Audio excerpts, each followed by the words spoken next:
bem-vindos ao Chá e Prosa com Alexandra Gomide, sexta temporada. Hoje a nossa conversa será com Roseli Pereira, psicóloga que atualmente cursa o mestrado em Psicologia do Trabalho e das Organizações aqui na Universidade do Minho. Seja muito bem-vinda, Roseli. Obrigada, Alexandra. É um prazer estar aqui, é um prazer estar com vocês nessa conversa agradável, numa manhã de quarta-feira bem chuvosa, mas muito agradável. Exatamente. Bom, Roseli, o convite hoje foi muito para a gente conversar de todo o seu processo burocrático, né, aqui. Mas antes da gente entrar nesse assunto propriamente dito, a gente quer te conhecer um pouquinho mais. Há quanto tempo você vive aqui em Braga e por que veio para cá? Por que escolheu Braga? Então, eu estou morando aqui há 1 ano e 8 meses. Escolhi Braga porque eu queria viver um intercâmbio nessa fase da minha vida, que já sou reformada no Brasil, sou psicóloga lá, e vim para cá para poder cursar um mestrado e continuar os meus estudos para sempre me aprimorar mais e conhecer mais da região, do país e aproveitar um pouco da minha reforma. Você já conhecia Braga? Já tinha alguma referência? Não. Foi a Universidade do Minho que atraiu? O que foi? Não, eu tenho uma grande amiga que mora aqui em Braga e, na verdade, a minha pesquisa começou por Portugal. Não tinha cidade específica para vir. Sim. E aí ela foi me mostrando um pouco da cidade e eu fui me apaixonando. Acho que também tem um pouquinho das minhas raízes por aqui, né? Eu sou descendente de italianos e portugueses e pelo lado paterno de portugueses. Então, Pereira vem desse lado português de toda a minha linhagem paterna. Acho que é um chamado mesmo. Com certeza. E Roseli, mas me diga, em termos de documentação, porque você já é reformada, você poderia ter solicitado o D7, não sei se foi o caso, e como também veio fazer um mestrado, também poderia ter o visto de estudante. Como é que você veio? Na verdade, eu vim para viver em Portugal. Eu solicitei, sim, o visto D7, que é o visto para reformada. Sim. Fiz um planejamento de 6 meses para viagem, para vir viver pelo menos os 2 anos. A intenção do mestrado era muito chegando aqui. Como é que eu ia conhecer um pouco mais da cultura, um pouco mais das pessoas, e aí era através do estudo que eu sempre gostei muito. Né? Então, seu objetivo inicial não era exatamente o estudo, era morar, viver a reforma. Exatamente. Ai, que delícia. Viver a reforma. E aí eu solicitei lá a VFS Global, no consulado português em São Paulo, no Brasil, fiz todo o processo, entreguei toda a documentação, muita documentação. É um processo burocrático, né? Exato. E eu gosto muito de seguir os processos. Eu acho que tudo tem um fundamento. Então, eu não questiono absolutamente nada. Providenciei tudo conforme era pedido. Recebi o meu visto em casa em maio de 2023. Só daí eu comprei a passagem e agendei a minha viagem para o dia 24 de junho, dia de São João.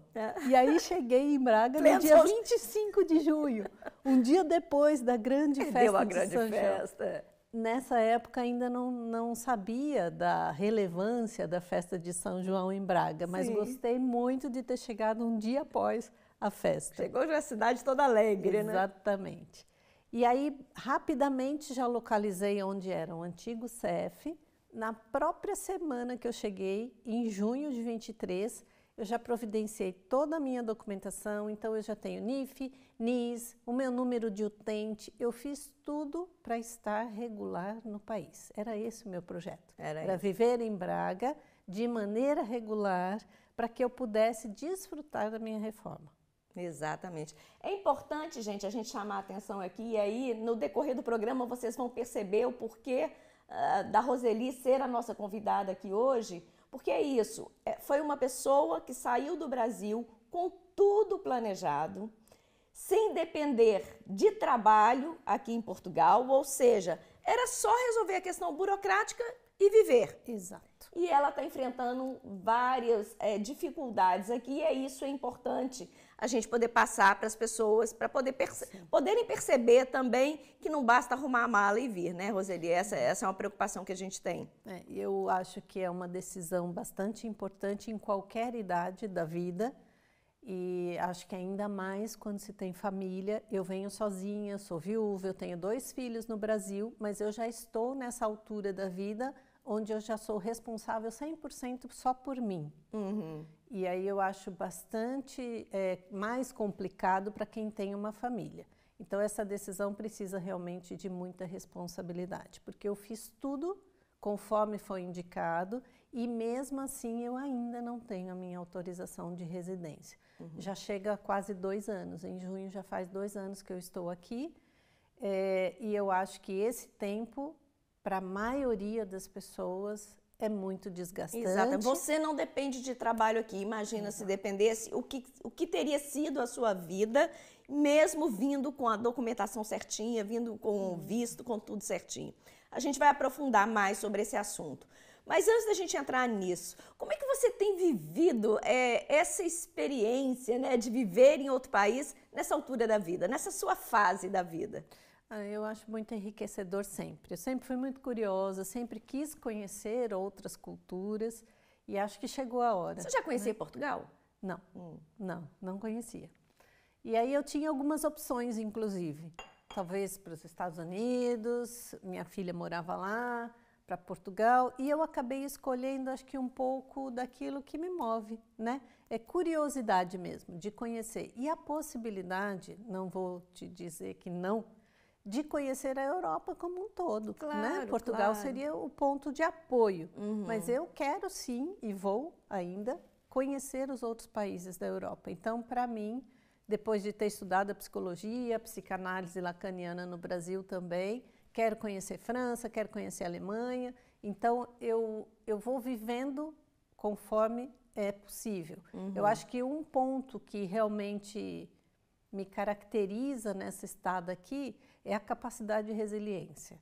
Eu acho que isso é uma virtude que, na minha opinião, é o ponto mais difícil de suportar tanto tempo nessa incerteza, né?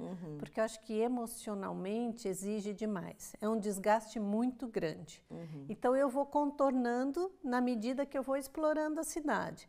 Eu adoro o Parque da Rodovia, as minhas caminhadas na natureza. Eu vou para o Bom Jesus pelo menos uma vez por semana, subir aquela escadaria me renova. Eu gosto então eu vou também. entrando em contato com a minha própria natureza e com a você natureza mesma, ao meu né? redor. É um momento de autoconhecimento também sensacional. A gente desenvolve muitas habilidades, né? Eu acho que sempre que a gente se propõe a um desafio, a gente tem um aprendizado.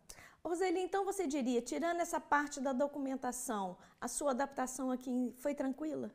No meu caso, sim. Eu não posso me queixar. Eu fui muito bem recebida, eu conheço já alguns portugueses e eu não tenho o que reclamar. Eu fui muito bem recebida pelas pessoas localmente.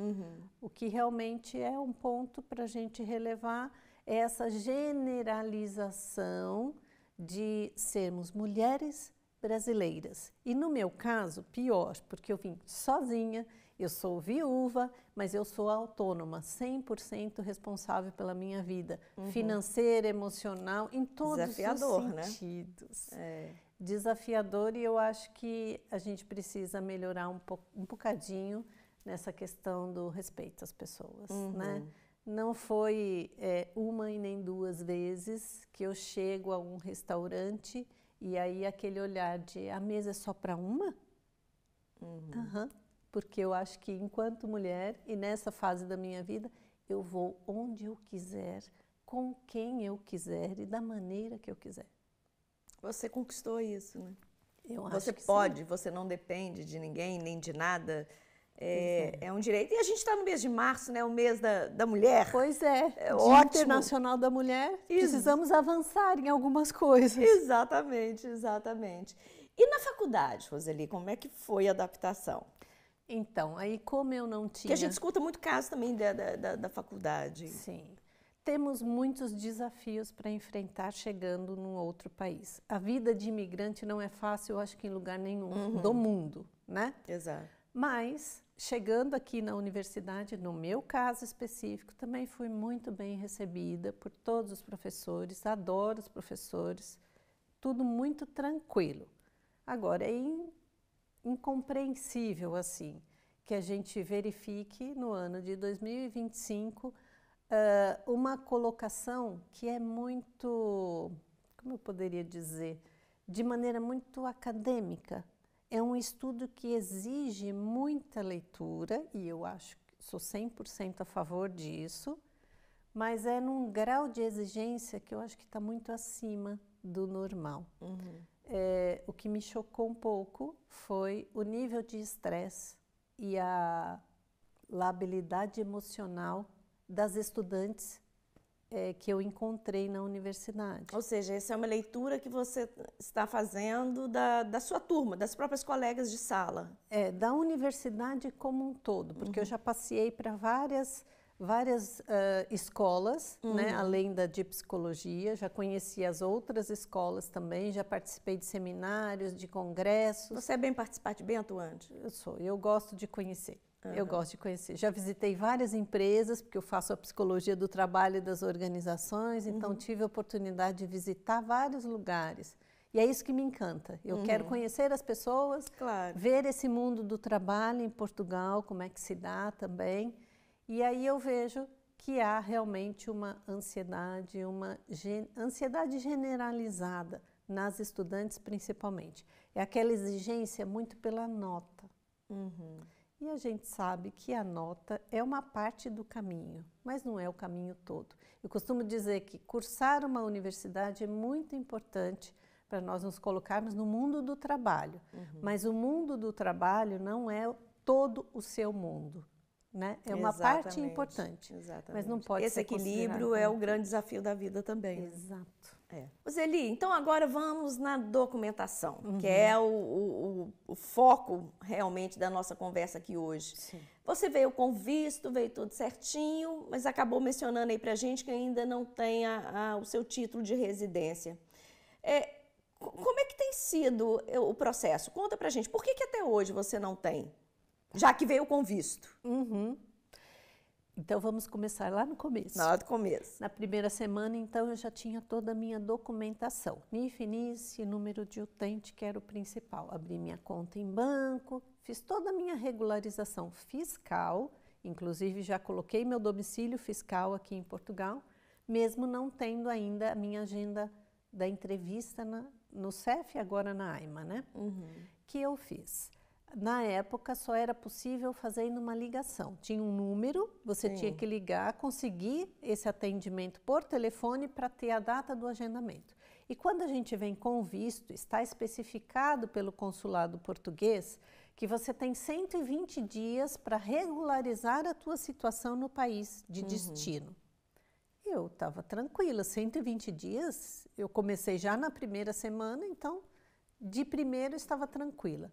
Quando eu percebi que não era possível ligar, que só dava ocupado, eu baixei um aplicativo para fazer uma redescagem automática. Gente, eu cheguei a ligar olha o estresse. 1000 vezes por dia. 1000 vezes? Cheguei a ligar 1000 vezes por dia. Eu dediquei um dia para fazer só isso. E mesmo assim não conseguia falar ao telefone. Eu fui muitas vezes à AIMA aqui em Braga, eu fui à AIMA no Porto, eu fui à AIMA em Viana do Castelo. Isso em 2023. 23. Quando eu cá cheguei dentro dos meus 120 dias. Então, eu não me restringia a Braga, porque eu entendia que era um órgão que poderia ter algum gargalo de ter muita gente procurando. Então, eu fui ao Porto e fui a Viana do Castelo. Mas, para minha surpresa, não era diferente. Aliás, muito mais procurados esses dois centros da AIMA, né? Por fim, o número era o mesmo, então, ou seja, o único caminho indicado era você tem que fazer a ligação e marcar o teu agendamento por telefone, a única via de conseguir esse agendamento. E aí eu tentei por muito tempo, quando foi dia 26 de julho, fazia um mês e um dia que eu estava cá, eu decidi que eu ia ver uma forma de me manter regular, porque viver nessa instabilidade... Você veio com tudo certinho para não passar por isso. Exato, exato. Né? Já começa por aí. E aí eu vi que 120 dias era pouco tempo. Então eu tomei a decisão de pedir a autorização de residência dos países da língua portuguesa, a RCPLP. Isso era feito online, então eu consegui entrar no site, ainda na época era o CEF, eu paguei a minha guia e eu recebi a minha autorização de residência, que é um papel. Um papel que te restringe em tudo, né? Mas eu estava lá. Dentro daquilo que eu me propus, eu tinha uma autorização de residência. Não foi a que eu vim, com o visto D7, mas eu não estava irregular no país, porque isso me causa um transtorno interno. Eu não lido bem com as coisas tortas. Para mim, o que é certo, é certo. Não tem caminho do meio, né? E aí eu consegui a RCPLP, dei entrada no meu Estatuto de Igualdade de Direitos para ter o meu cartão cidadão. Isso eu estou falando de julho de 23. Aí foi mais de um ano, em agosto de 24 eu recebi uma carta de que eu tinha aprovação no meu Estatuto de Igualdade de Direitos. Agosto de 24, mais de um ano depois. E aí eu dei entrada no IRN no meu cartão cidadão.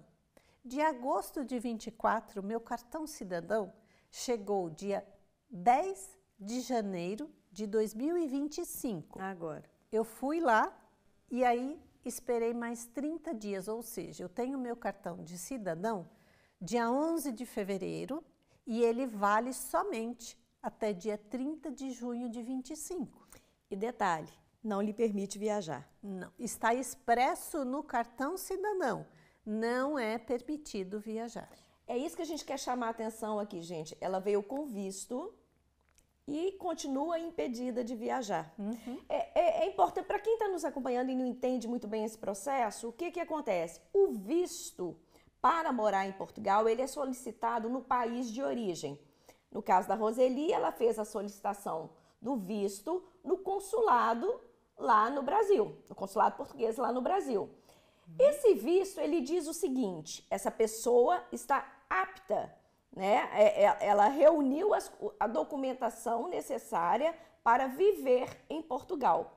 Chegando aqui, você não vive só com esse visto, você tem que entrar com o seu pedido de autorização de residência. E é aí que na época entrava o CEF e atualmente entra a AIMA. Nesse processo, entre vir com visto, vir com tudo legalizado, com tudo ok, para poder levar uma vida normal, né? Com tranquilidade, com essa questão burocrática toda vencida, foi isso que não aconteceu. E eu tenho sinalizado muito isso, que mesmo para quem está olhando o visto, hoje tem que vir com visto, é o recomendável.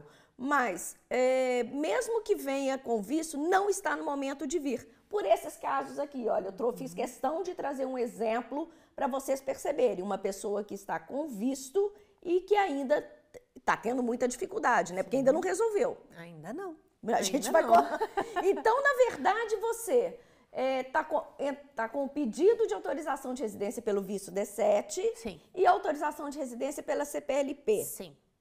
E aí? E conta para nós. Tudo que eu podia, eu fiz. Do meu lado, eu fiz tudo que era possível. Dentro da legalidade, porque, conforme eu disse, eu acredito que as coisas têm que ser claras sempre, né? E aí, eu recebi um e-mail da AIMA no dia também 11 de fevereiro, foi muito curioso. Foi o dia que eu recebi o cartão cidadão, eu recebi o cartão cidadão em casa e recebi o e-mail da AIMA dizendo que o meu agendamento estava para o dia 3 de março, às 15 horas, na AIMA de Agualva Cacém. É perto de Lisboa, nem tão perto assim. Mas ok. Eu não conheço. Como eu desistir não está no meu vocabulário, eu não quis saber nem onde era. Estava lá, dia 3, às 15 horas, eu vou estar lá. Me programei, fiz a viagem no domingo, me questionei antes de ir, porque segunda-feira de carnaval... Será mesmo que terá atendimento? Eu achei bem estranho essa data, mas fui, fiz a minha parte, cumpri a minha obrigação de cidadã, do mundo, e estive lá.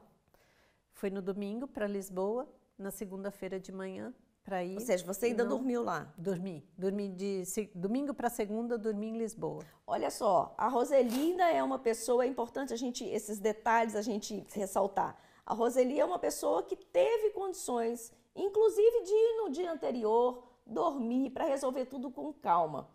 Mas tinham pessoas que passaram a noite porque não tinha como pagar esse alojamento lá. Sim. Vamos lá, conta. E é o mais comum.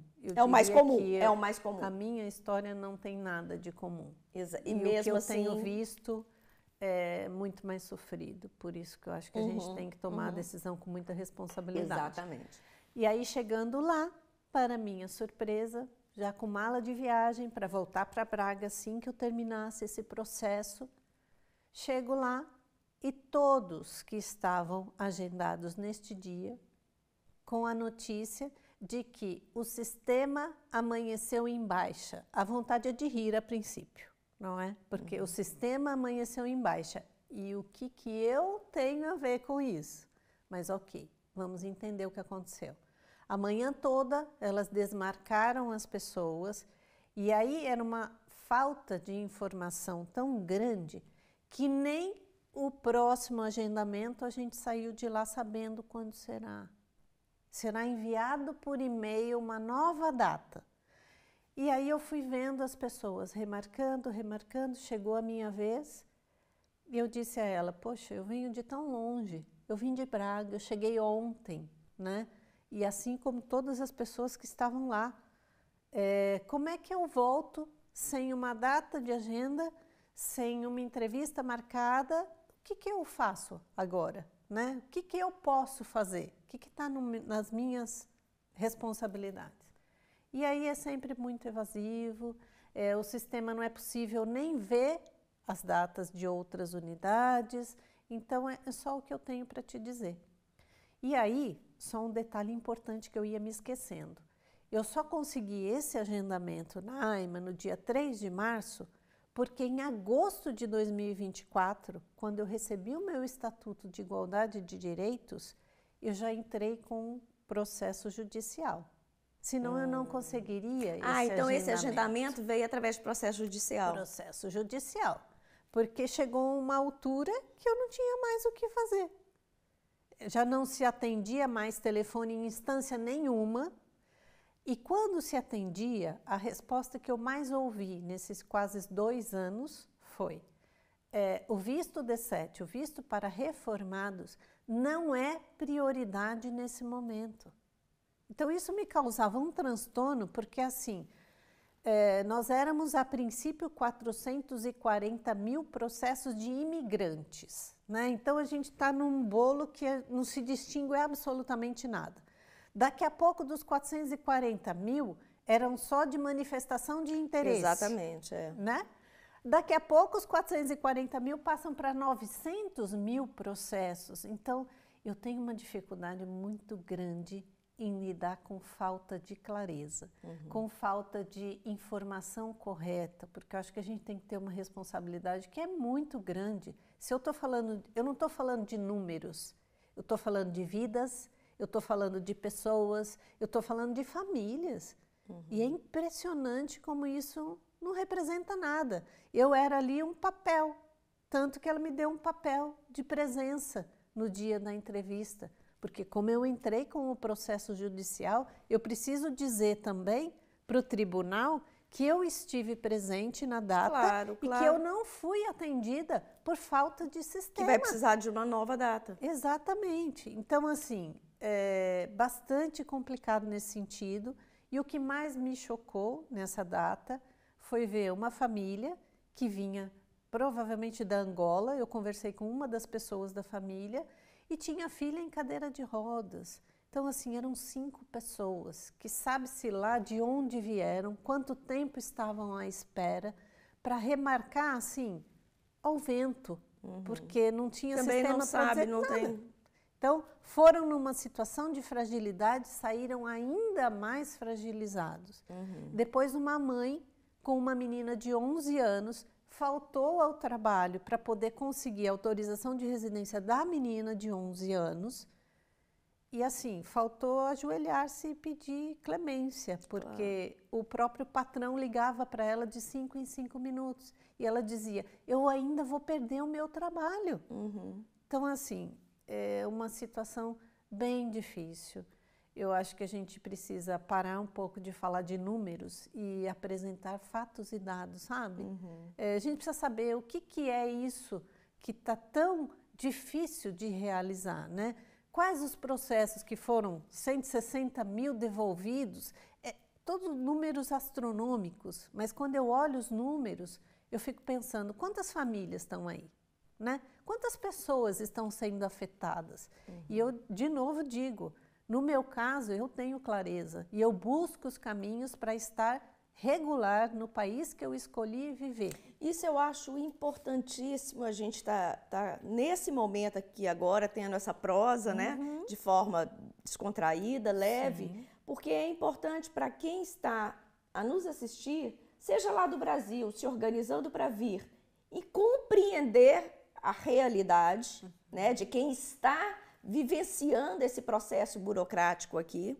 Né? Não basta vir com visto para achar. O visto é uma parte do processo imigratório, ele envolve só a questão documental e só essa parte já tem todo esse transtorno. E essa parte não resolvida vai trazer vários outros transtornos e é basicamente para reforçar aquilo que eu venho anunciado, que eu venho falando em todas as entrevistas, em todas as mídias, onde eu tenho a oportunidade de conversar, é onde eu tenho colocado. Eu entendo, e aí sou eu, Alexandra Gomide, eu entendo que esse momento não é o momento de vir. Até que a casa esteja arrumada. É preciso resolver essas questões. Um caso de 2023, que ainda não está resolvido. E é importante chamar a atenção o seguinte, ela conseguiu o cartão cidadão pelo direito de igualdade. Esse cartão cidadão, ele dá todos os direitos cidadão português, mas ele restringe algumas coisas. Por exemplo, a questão da viagem. No próprio cartão cidadão vem escrito, não é válido como documento de viagem. Então, assim, para uma pessoa que sai do Brasil, vem com tudo regularizado, vem com tudo certinho, no seu caso, a ideia era justamente viajar, é uma pessoa que está completamente limitada. Exato. E aí eu acho que é um ponto bem importante. Se é uma coisa que eu não abro mão, é da minha liberdade. Então, assim... Aliás, a liberdade de ir e vir, ela é um direito universal, mundial, universal, não é? Exatamente. E aí, isso me toca. É esse o ponto que, no meu caso específico, é o mais difícil de trabalhar e elaborar. Esse direito de ir e vir, na minha concepção, ninguém está nesse poder de te limitar, né? Então, essa restrição, para mim, me custa. Exatamente. E muito. Exatamente. E aí eu vou para a universidade, porque eu tentei também, outro ponto que é importante, eu fiz o reconhecimento do meu diploma. Eu tenho 3 universidades no Brasil, pós-graduação, MBA, e aí eu entrei com um pedido de reconhecimento do meu diploma de psicologia. Eu estudei 5 anos no Brasil, mais 5 anos de psicanálise lacaniana. Então, assim, o que não falta são horas de estudo, porque eu gosto, né? E aí a universidade me retorna dizendo que aqui, para o reconhecimento da psicologia, eu preciso fazer um mestrado de 2 anos, mesmo tendo cursado 5 anos no Brasil. Então, assim, isso também é um ponto que não é muito claro para a maioria das pessoas. Eu estou fazendo mestrado porque eu gosto. E foi uma maneira também de Tanto eu me é que não foi ocupar... nesse o objetivo principal. Não, não. Mas foi uma maneira também de eu me ambientar, conhecer melhor as condições de trabalho aqui em Portugal e fazendo uma coisa que eu gosto, que é estudar. Mas isso também é importante colocar. O reconhecimento do diploma não é um processo fácil, documentação extremamente burocrática. Eu providenciei tudo também e mesmo assim não foi suficiente. Então eu estou fazendo o que o país me exige. É mestrado que eu preciso fazer? Pois eu vou fazer o mestrado e eu vou reconhecer a minha profissão aqui. Porque embora eu venha na condição de reformada, Eu digo que trabalhar para mim é uma condição de vida. Enquanto eu tiver a cabeça boa... Tá jovem, tá cheio de vida. Enquanto eu tiver cabeça boa e o corpo responder, eu vou estar trabalhando. Não me vejo diferente disso. A gente tem essa concepção também, né?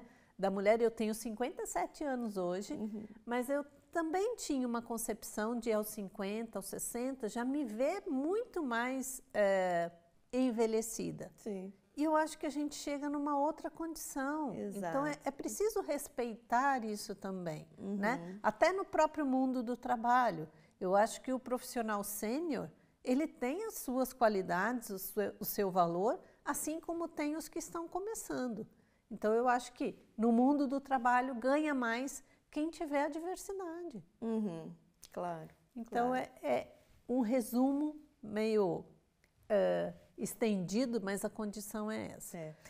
Só para concluir essa questão do agendamento da entrevista, na segunda-feira, eu saí de lá com esse atestado só de comparecimento, mas o que ainda me causa algum estranhamento é que ficou dito que me enviaria um e-mail com a nova data e horário para eu ter o meu direito atendido à minha entrevista.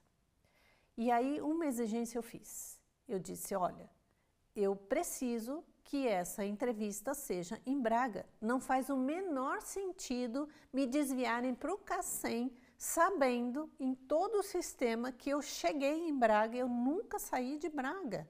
Então, assim, há que se ter também esse cuidado. Exatamente. Eu tenho colegas na universidade que já foram para Bragança, já foram para Cascais.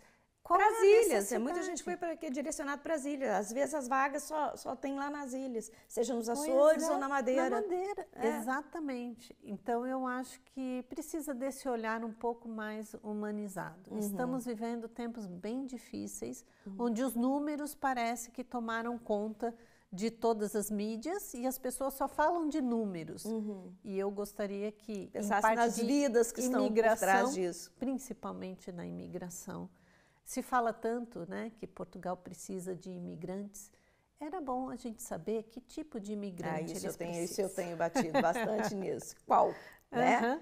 Isso aí tem que ser claro. Exato. Tem que Qual ser é claro. O tipo de trabalho? Para não brincar com a vida das pessoas. Pois é. Sem eu dúvida. acho que essa responsabilidade. Roseli, por causa do nosso tempo aqui, vamos ver. O que você diria para quem está chegando do Brasil agora? Quer dizer, para o brasileiro que já chegou aqui, mais recentemente. Muita resiliência, muita paciência, mas de buscar o caminho correto sempre. Eu acho que a gente nunca se arrepende de estar fazendo o caminho correto, independente do país, independente dos órgãos, porque eu acho que isso é uma clareza que as pessoas precisam ter. Chegou aqui, vá atrás dos seus documentos, esteja regular onde você puder estar regular. E para aquele que está a caminho, não venha sem visto. Com visto já é uma dificuldade tremenda. Sem visto, então, nem sei dizer. Exatamente. Para quem vem especificamente aqui para a região de Braga, né, e o entorno, tem a Associação UAI, que podem nos procurar lá, na medida do possível que a gente puder fazer e colaborar nessa orientação para que vocês se sintam menos perdidos e poupem mais tempo e dinheiro, principalmente. Os atendimentos da UAI são todos gratuitos. Tem essa possibilidade, né, para quem está aqui na nossa região. Sim. Isso é importante. Para a gente fechar o nosso programa, Roseli, uma mensagem final para quem está nos assistindo aqui hoje. Continue sonhando, realizando sonhos, e não vai ser uma dificuldade que vai fazer a gente desistir. Eu falo que mulher, brasileira, mãe, a gente tem todos os motivos para seguir em frente. E eu acho que é preciso muita coragem, mas isso a gente tem de sobra. Exatamente.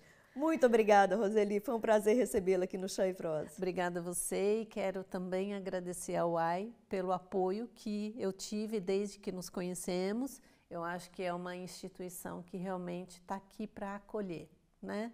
E isso vocês fazem muito bem. Obrigada, muito obrigada.